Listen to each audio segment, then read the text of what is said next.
da li ste znali da je danas dan planete Zemlje? Imamo samo jednu planetu koju moramo da je čuvamo.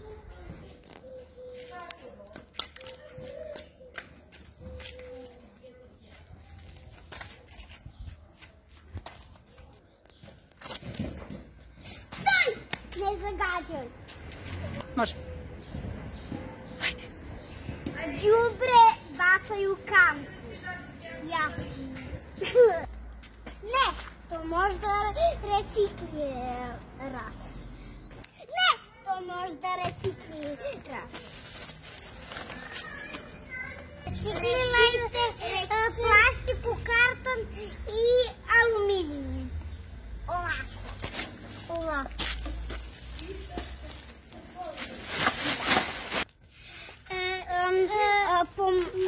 Bacajte pomoranđe, krompira, travu, napravite biođubre i biođuk.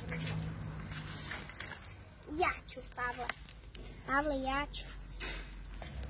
Ne, to sipaju u flašu, nemoj... Ne, iskorišćeno ulje sipaju u flašu, a ne u slivnik. Ne, Pavle, idemo u prodavnicu.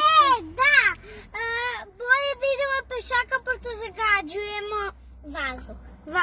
Vazduh. Dobro, idemo.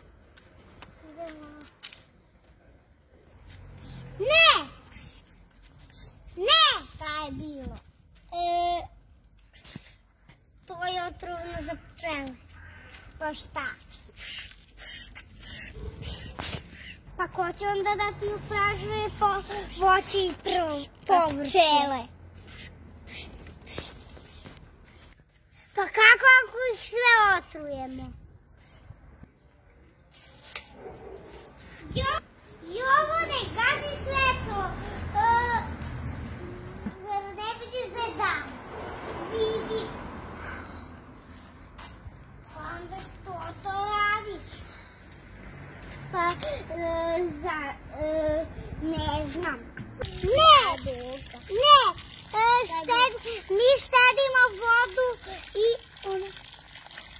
ona je jako dragocena. Gasi vodu. Pije mi se voda. Zato sam ju upalio. Ovo su samo naših savjeta da čuvamo našu planetu. Da. Je. Srećan dan planete Zemlje.